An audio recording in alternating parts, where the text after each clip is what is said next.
I arrived sort of in this general area about getting on for 35 years ago, and just in time for there to be, you know, a big to find out that there was going to be, or there was a plan for a marina to go in at that beautiful wash pool. So, you know, there was years and years of activism, deputations, you know, big rallies on the beach and all sorts of things.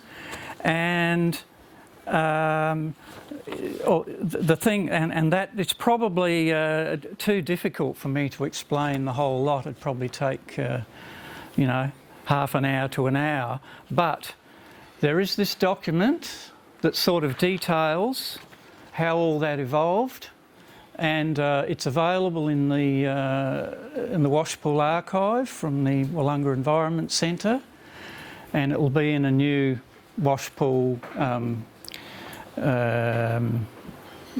website.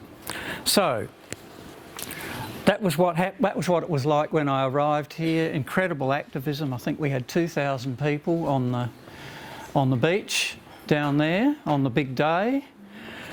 In the end, a deputation of local environment people and Georgina here and her brother Bill went in and spoke to Susan Lenihan. So it all started to happen in 1984-ish. In 1989, thereabouts, local environmentalists and Bill Williams, Georgina's brother, and Georgina went in, spoke to Susan Lenihan and asked her to intervene. And very soon after that, the whole plan was dropped. The state government dropped it.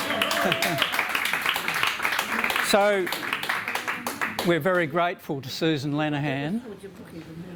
Pardon? It was for Jabuki when we opened the gap in the journey of Jabuki in 1986. That's right. Ever since then, okay, the project got dropped.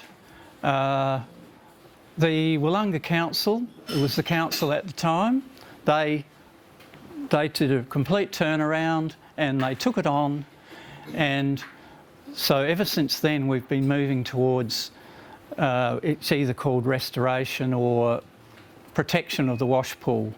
But even back in the very early days, I can remember Dave Nerton from Friends of the Earth saying that we should be working towards the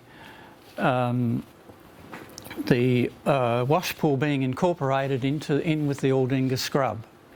And that's been, you know, it's been difficult because of questions of ownership, diverse ownership of the government land. So, but I think it's looking to me like we're getting there, and that I'm hopeful that within a year or two that land will be consolidated, it'll be incorporated into the Aldinga scrub under joint management with Georgina and the custodians.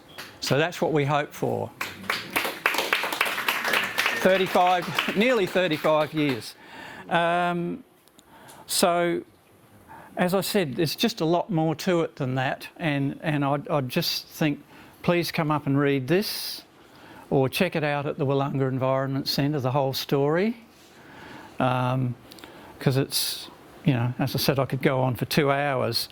But there was one other thing that I thought I should say today, or wanted to say today, is that while all that time where all this, you know, activity and activism and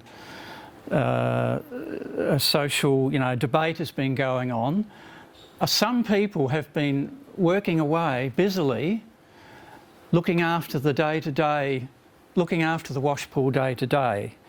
And I know that I won't be able to, I don't remember who they all were, but there was 3 I would like to mention particularly. One is Bob Golding. who, a fellow from Silver Sands, just worked tirelessly for many years, particularly on weed control and just looking after the weir there and that, things like that.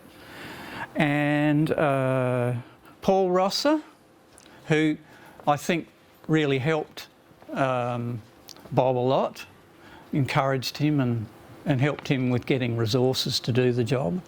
So Paul is actually here. You might know him from Trees for Life connections. Yeah. And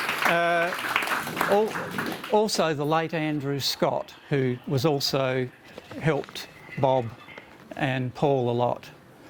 So, as I said, it's just an acknowledgement that along with a lot of us talk all the time for 35 years, there were other people.